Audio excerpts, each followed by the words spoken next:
السلام عليكم، كي راكم دايرين؟ نتمنى تكونوا كامل بخير وانتم تشوفوا في الفيديو تاع اليوم. نرحب فيكم في وصفه جديده كما عودتكم دائما. وصفه اليوم اقتصاديه 100%، ما فيهاش مكونات بزاف وما فيهاش يعني حاجه اللي تدي لكم بزاف الوقت ولا مجهود.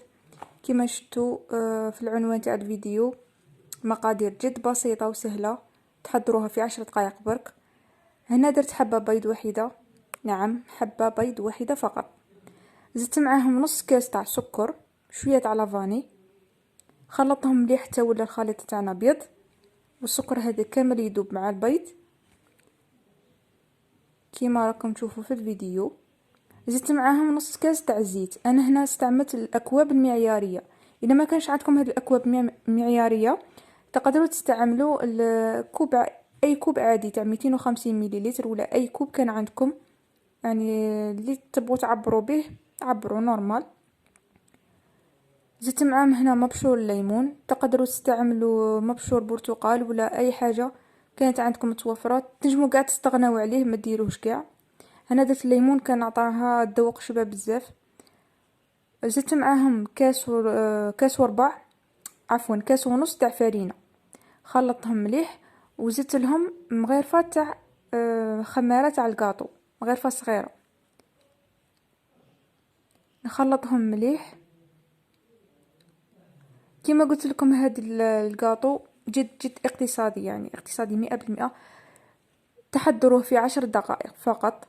الا كان عندكم ضيوف الغفله، كانت عندكم حبه بيض ما عرفتوش ديروا، بحرت لكم نقولوا حنايا ولادكم رايحوا ليكول، ما صبتوش ديروا لهم شي قهوه وصباح، ولا ما نتوما باش تشربوا قهوه تاع عشيه ولا تاع الصباح، حرتوا شديروا ما كانش عندكم البيض ولا حتى مكونات بزاف، تقدروا تستعملوا هاد المقادير وتوظفوهم في هاد الوصفه.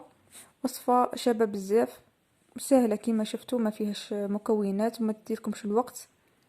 درت كويرات كما شفتوا هنا. العجينه كانت شويه تتلصق لي، زدت لها يعني على هذا كاس ونص تاع فرينه، زدت لها غير شويه برك قد ما لاباط تاعنا قضبت روحها ما ولاش تلصق، قد ما نطيقوا نشكلوها كويرات. هاد الكويرات رمتهم في السكر مسحوق، من بعد غادي نحلهم في الوسط باش نعمرهم من بعد في الكوفيتير كي يطيبوا. تحليهم هكا بصبعيك ولا ديري ملعقه خشبيه، من بعد ندخلوهم الكوشه يطيبوا. صديبون نتوما الكوشه تاعكم، انا ما داوش معايا وقت بزاف، واحد الربع ساعه ولا طابوا. نتوما ما تغفلوش عليهم باسكو ما غاديش يدوا لكم وقت بزاف. هنايا الكميه كما شفتوا غادي تعطيكم كميه شويه قليله باسكو هاد المقادير ما تخرج لكمش بزاف.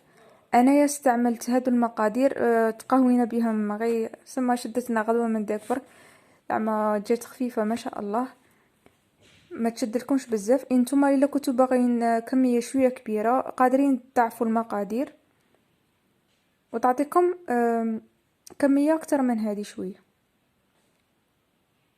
هذه من اسهل الوصفات واقتصاديه بزاف كما شفتوا، ما فيهاش كامل مقادير، انا ماشي حاجه اللي تكلف ولا. بعد غادي ندخلهم الكوشه كما شفتوا هنايا قد ما داو اللون الذهبي وخرجناهم. نعمرهم هنايا بالكونفيتور، اي كونفيتور كان عندكم، مشمش فراوله. انا استعملت هنايا تاع الفراوله كان عندي.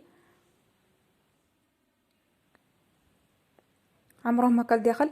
كي غادي يدخلوا الكوشه غادي تلاحظوا الحبات تاعكم شويه غادي يتبلعوا، من يكونوا حاميين عاودوا تما غير بصبعيكم عاودوا ضغطوا عليهم شويه باش ما يتبلعوا لكمش كامل ويبسوا من بعد ما طيبوش تعمرهم بالكونفيتور.